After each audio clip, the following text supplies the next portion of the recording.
প্রিয় দর্শক, সংবাদপত্রে বাংলাদেশ অনুষ্ঠান থেকে আমি রেজানুর রহমান আপনাদেরকে স্বাগত জানাচ্ছি।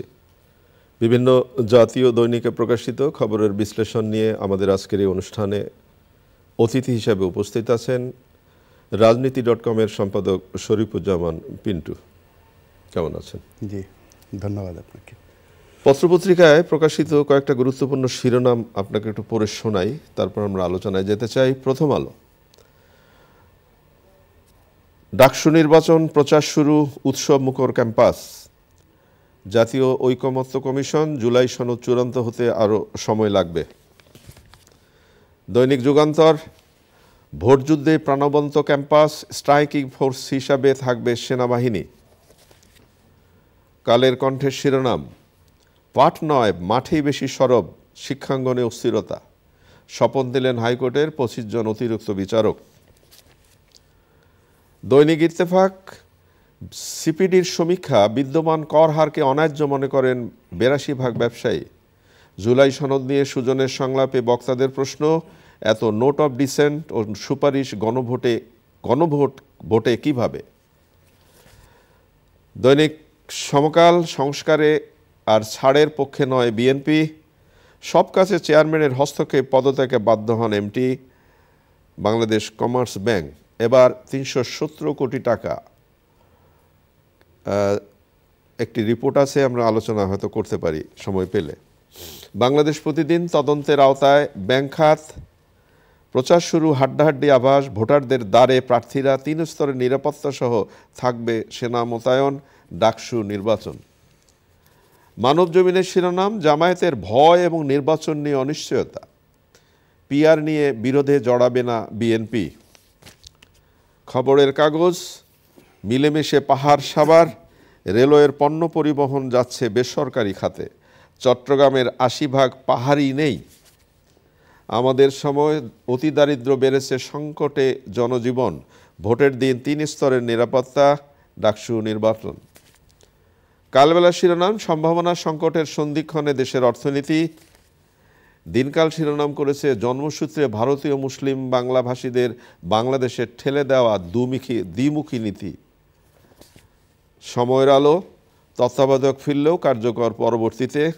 গণসংযোগে সরগরম ডাকসু নির্বাচন। আলোকিত বাংলাদেশ, প্রাথমিক বিদ্যালয় থেকে মুখ ফিরিয়ে নিচ্ছেন অভিভাবকরা। নির্বাচন নিয়ে কোনো জটিলতা চায় না বিএনপি। আমার দেশ, জোরপূর্বক জবানবন্দি আদায়ে পুলিশের সঙ্গী ম্যাজিস্ট্রেটরাও। ফজলুর রহমানের পদ 3 মাসের জন্য স্থগিত বিএনপিতে। নানামুখী শিরোনাম, কিন্তু অনেক ঘটনা যেটা এক সময় ছিল। আজকে আমাদের জাতীয় কবি কাজী নজরুল ইসলামের মৃত্যুবার্ষিকী। আমি সেই সাংবাদিকতার জীবন থেকে দেখে আসছি যে এই মৃত্যুবার্ষিকী বা আমাদের এরকম যারা মাথার উপাদের আমার বাতিঘর, তাদের জন্ম মৃত্যুবার্ষিকী উপলক্ষে প্রচার মাধ্যমগুলো একটু সরগরম, পত্রপত্রিকার প্রথম পাতায় একটু ছবি সহ আস্তে আস্তে আস্তে আস্তে সব জায়গাতেই যেন কেমন জানি একটা মানে ব্যাপার লক্ষ্য করছেন আপনি নিশ্চয়ই।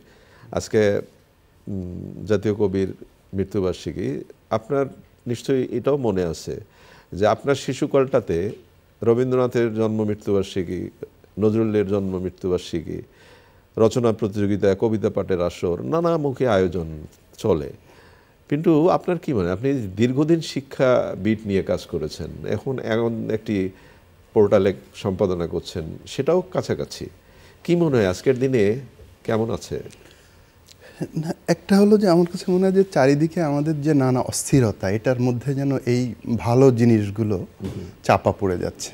কারণ শিক্ষার্থীদের জন্য কাজী নজরুল ইসলাম, রবীন্দ্রনাথ ঠাকুর, তাদের জন্ম, তাদের মৃত্যু, এটা তো একটা মানে এটা কোনো ভুলে যাওয়ার বিষয় না। তার মানে তাদের জীবন তুলে ধরা, শিক্ষার্থীদের কাছে প্রেরণার জায়গাটা তৈরি করা, এটা তো খুব জরুরি এবং এটা তো শেখার বিষয়, পার্ট অফ এডুকেশন। আপনি নজরুলকে বাদ দিয়ে, রবীন্দ্রনাথকে বাদ দিয়ে তো আপনার শিক্ষা হবে না।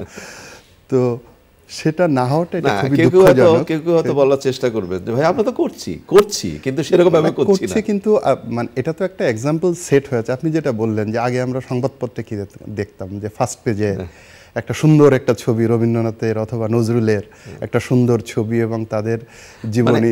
আমি কিন্তু দোষারোপের কথা বলছি না, এখানে দোষের বিষয় সময়টা কি বদলে গেল, সময়টা বদলে গেল আসলেই তাই।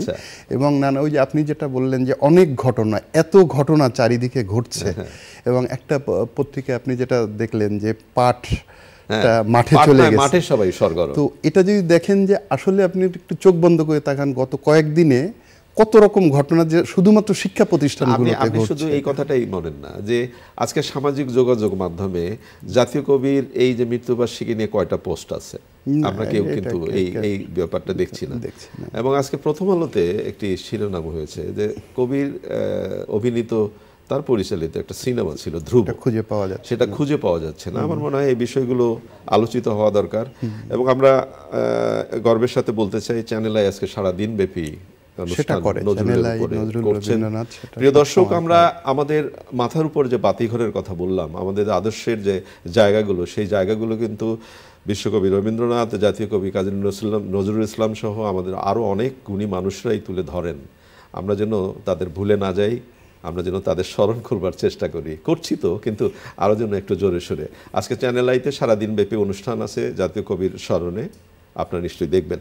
আমরা অন্য আলোচনায় যেতে চাই। আপনাকে যেহেতু পাওয়া গেল, ডাকসু নির্বাচন নিয়ে একটু কথা বলি। আপনার শুরুতেই বলেছিলাম যে ক্যাম্পাস রিপোর্টার হিসেবে আপনার সাংবাদিকতা জীবন শুরু, আমারও শুরু। প্রচার শুরু হলো, প্রথম আলোর শিরোনাম প্রচার শুরু, ডাকসু নির্বাচন, উৎসবমুখর ক্যাম্পাস। শিক্ষার্থীদের প্রত্যাশা যেন শিক্ষার সুস্থ পরিবেশ ফিরে আসে, লেজুর ভিত্তিক ছাত্র রাজনীতির অবসান হয়, ক্রীড়া ও সাংস্কৃতিক কর্মকাণ্ডের সূচনা যেন ঘটে। এটাই তো কাঙ্ক্ষিত। কিন্তু ডাকসু মানে তো তাই, ডাকসু নির্বাচন আমরা কেন চাই তার জবাব তো এটাই। তো একটা উৎসবমুখর পরিবেশ ফিরে আসছে, গতকালকে থেকে আনুষ্ঠানিক প্রচার শুরু হয়েছে, এটা ভালো। এবং সবচেয়ে বড় জিনিস, এখন পর্যন্ত বড় কিছু ঘটেনি ক্যাম্পাসে। এবং গতকাল রাতে একটা বিচ্ছিন্ন ঘটনা, এটা একজন ভিপি প্রার্থী বোধহয় তার রুমমেটকে ছুরিকাঘাত করেছেন। তো আমরা চাই না যে একটি ঘটনাও ঘটুক, যে উৎসবমুখর পরিবেশে যে যাত্রাটা শুরু হয়েছে এবং ভয়হীন পরিবেশে। আগে যেটা হতো যে গেস্ট রুম কালচার ছিল, মিছিলে যেতে জোর করা হতো, বাধ্য যাবি না, হ্যাঁ, হল রুমে ডেকে এনে, গেস্ট রুমে ডেকে এনে নির্যাতন, এই সিনারিওটা এখন নাই ক্যাম্পাসে। এটা হচ্ছে সবচেয়ে স্বস্তির বিষয়। এবং যে কোনো ছেলেমেয়ের কাছে জিজ্ঞেস করলেই তারা ভয়হীন পরিবেশে ঘোরাফেরা করতে পারছেন। এটা একটা ভালো লক্ষণ এবং এটা ধরে রাখার চেষ্টা সবারই করা উচিত। কিন্তু আমি একটা জায়গায় বলবো যে কালকে বিশ্ববিদ্যালয় কর্তৃপক্ষ যেটা বলেছে যে সেনা মোতায়েন চান তারা, এবং তারা করতে চান, এটা আমি বলবো যে এটা খুব একটা লজ্জার ব্যাপার। এই উৎসবের মধ্যে এটা একটা লজ্জার ব্যাপার। প্রথমে আমরা শুনলাম জাহাঙ্গীরনগর বিশ্ববিদ্যালয় চিঠি দিল সেনা চেয়ে, এখন ঢাকা বিশ্ববিদ্যালয় বলছে যে তার মানেটা কি? তাহলে বিশ্ববিদ্যালয় প্রশাসন, মানে ব্যাপারটা এমন দাঁড়ালো যে বিশ্ববিদ্যালয়ের একটা নির্বাচনেও সেনা মোতায়েন করতে হবে, যেটা সামরিক আমলেও, আমি কোথায় যেন মাহমুদুর রহমান মান্না, যিনি ডাকসু ভিপি ছিলেন, তার বক্তব্য যে সামরিক শাসন আমলেও কিন্তু কখনো ডাকসু নির্বাচনের সময় সেনা মোতায়েন হয়নি, প্রয়োজন হয়নি, আর এখনও সেটা হওয়ার কথা না। আর সেনা মোতায়েনের তো নানা ধরনের কি বলা যায় যে এটা মানে ঝুঁকি আছে। ঢাকা বিশ্ববিদ্যালয় এমনিতে একটু সেন্সিটিভ জায়গা। সেনাবাহিনী সম্পর্কে আমি অবশ্যই, সেনাবাহিনী দেশপ্রেমিক সেনাবাহিনী, তারা চেষ্টা করছেন, চেষ্টা করবেন, কিন্তু যখনই ছাত্রদের মধ্যে তাদেরকে ঠেলে দেওয়া হয় তখন এক ধরনের অস্বস্তি, ভালোর চেয়ে মন্দের একটা ঝুঁকি থাকে। এবং আগেও অনেকগুলো উদাহরণ আমাদের সামনে আছে যে ছাত্রদের সঙ্গে ছাত্ররা একটু অন্যভাবে দেখে, বিশেষ করে যখন এই সেন্টিমেন্টের জায়গায় যখন পৌঁছে যায়।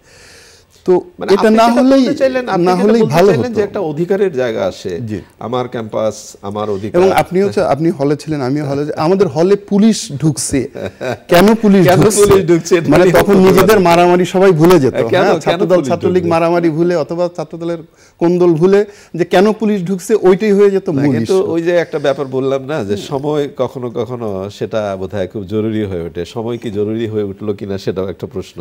সেই জায়গা থেকে একটা ঝুঁকি, একটা ভয় তো থাকবে, কিন্তু সেই প্রস্তুতি বিশ্ববিদ্যালয়ে থাকতে হবে যে আমি একটা নির্বাচন করব, এটা চালানোর জন্য, এবং পুলিশকে নিয়েই সেটা, আইন শৃঙ্খলা বাহিনী, সাধারণ বাহিনী যারা আছে, রেগুলার ফোর্স দিয়েই এটা সম্পন্ন করার চেষ্টা করতে হবে। মানে সেটা যদি না পারলে তাহলে সেটা করা গেলে ভালো।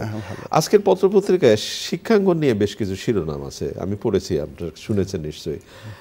প্রকৌশল বিশ্ববিদ্যালয় বা প্রকৌশলীরা এবং ডিপ্লোমা ইঞ্জিনিয়ারদের একটা কর্মসূচি আছে, লং মার্চ ঢাকা চলো, সেটা তো একটা বিষয় আছে। তো হঠাৎ করে এই পেশার মধ্যে কেন তিন দফা দাবি বলছিলাম যে ধরেন একটা তো হলো যে ডিপ্লোমা প্রকৌশলী, বিএসসি প্রকৌশলী, এদের মধ্যে একটা পেশাগত দ্বন্দ্ব আপনি যদি বলেন। দ্বন্দ্বটা কি?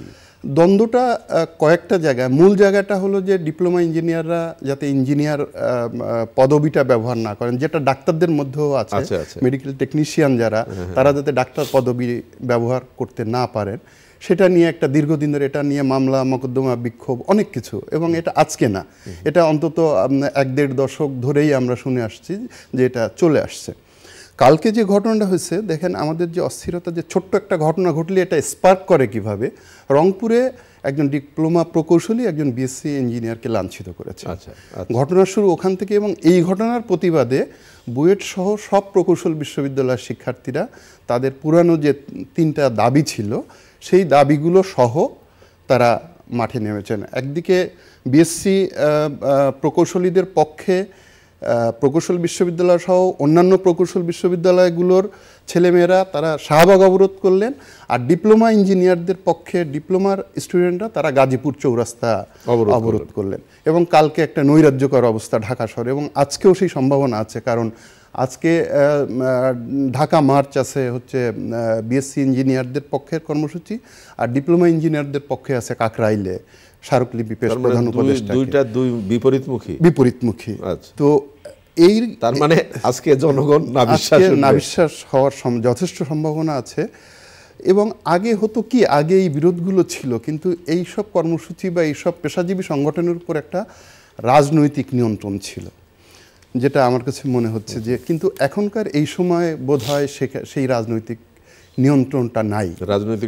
রাজনৈতিক সরকার নেই বলে এখন সবাই সবার কথা বলতে পারেন। আর আগে যেটা ছিল, একটা ছিল যে তার দলের সমর্থকদের উপর রাজনৈতিক নিয়ন্ত্রণ ছিল, আর যারা বিরোধী ছিল তাদের উপর এক ধরনের নির্যাতন, তাদের মামলা, তাদের চেপে রাখা, তাদের ভয়ের মুখে রাখা, এরকম একটা সিচুয়েশন ছিল। তো এখন সবাই কথা বলতে চাচ্ছে। তো মত প্রকাশের স্বাধীনতা, সেটাকে ওয়েলকাম করা উচিত, কিন্তু এই মত প্রকাশের স্বাধীনতারা এটা এমন একটা জায়গায় গেছে, মত প্রকাশের স্বাধীনতা মবের কখনো কখনো পরিণত হচ্ছে। এবং এটা আসলে কতদূর ওয়েলকাম করবে এই সরকার, সেটা এখন একটা বড় প্রশ্ন। কারণ এটা তো বোঝা যাচ্ছে যে সরকার এদের কন্ট্রোল করতে পারছে না। তাহলে সরকারের বলে দেওয়া উচিত যে ভাই, আমরা এখন নির্বাচনের তারিখ দিলাম, এই যে দাবি দাওয়াগুলো এটা আমাদের পক্ষে সম্ভব না, আমরা যতটা পারছি করছি, কিন্তু আমরা আর এখন পাচ্ছি না, এখন আমরা একটা নির্বাচন দিয়ে চলে যেতে চাই। সরকার কিন্তু সেটাও বলছে না। ক্ষেত্র বিশেষ কোনোটা যেটা চাপে পড়ছে সেটা ওয়েলকাম করছে, সেটা মেনে নিচ্ছে, যেটা দেখছে যে না এটা দমন করা যাচ্ছে, ঠেকানো যাচ্ছে, সেটা আবার করছে না। তো এখানেও এক ধরনের বিশেষ পরিস্থিতি তৈরি হয়ে আছে। একেবারে প্রায় অনুষ্ঠানে আমরা শেষের দিকে। কালের কণ্ঠে শিরোনাম হয়েছে পাঠ নয় মাঠেই বেশি সরব, শিক্ষাঙ্গনে অস্থিরতা, বিশ্ববিদ্যালয়ে বিভিন্ন দাবিতে আন্দোলন লেগেই আছে। 14 সেপ্টেম্বর থেকে মাধ্যমিক ও শিক্ষকদের কর্মবিরতির হুমকি, বেতন বৃদ্ধির দাবিতে 30 আগস্ট প্রাথমিক শিক্ষকদের মহাসমাবেশ, ছাত্র সংসদ নির্বাচনের দাবিতে ক্যাম্পাসে আন্দোলন। পড়াশোনার কি হবে? যেহেতু আপনার সময় কমে আসছে বলি, ধরেন একসঙ্গে কতগুলো 4টে বিশ্ববিদ্যালয়ে নির্বাচনের একটা প্রক্রিয়া চলছে, সেখানে এক ধরনের উৎসব আছে, আতঙ্ক আছে, সব রকম আছে।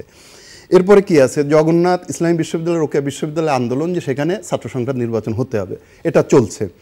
বরিশাল বিশ্ববিদ্যালয় আন্দোলন চলছে তাদের অবকাঠামোর জন্য, কিশোরগঞ্জ বিশ্ববিদ্যালয় তাদের ক্যাম্পাসের জন্য, মাধ্যমিক শিক্ষক যারা তাদের জাতীয়করণের দাবি, যারা সহকারী প্রাথমিক শিক্ষক তাদের গ্রেডের ইস্যুতে তাদের আন্দোলন, মহাসমাবেশ আছে সামনে।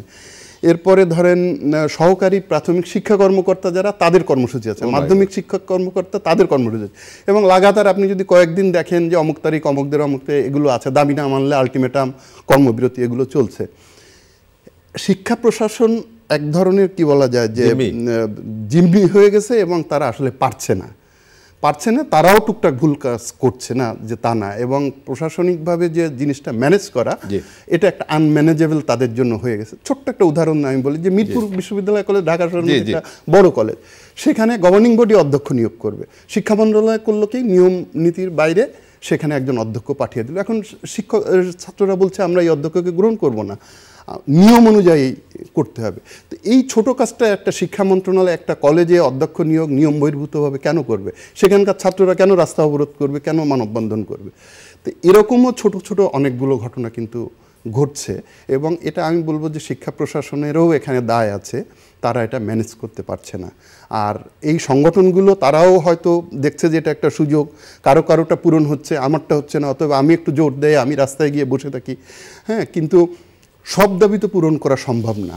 হ্যাঁ, এটা সবারই বুঝতে হবে, এবং শিক্ষা প্রশাসনকেও আরও বেশি সক্রিয় হতে হবে, নইলে আসলেই লেখাপড়া হচ্ছে না, শিক্ষা প্রতিষ্ঠানগুলোতে লেখাপড়া হচ্ছে না, এক ধরনের অস্থিরতা চলছে। অনেক ধন্যবাদ আপনাকে। আমরা হয়তো রাজনীতি নিয়ে কথা বলতাম, কিন্তু সময় একেবারেই শেষ। প্রিয় দর্শক, আমরা যে বিষয়গুলো নিয়ে কথা বললাম আপনারা নিশ্চয়ই শুনলেন। শিক্ষাঙ্গনের সুষ্ঠু পরিবেশ, সেটাই তো কাম্য, এবং অনেকগুলো নির্বাচন হচ্ছে, সংসদ নির্বাচন। এই সময়ে আমাদের একটু ধৈর্য, পরমত সহিষ্ণুতা, সবাইকে শ্রদ্ধার জায়গাটা তৈরি করা খুবই জরুরি। ভালো থাকবেন। আগামীকাল নিশ্চয়ই এই সময় আবার কথা হবে। খোদা হাফেজ।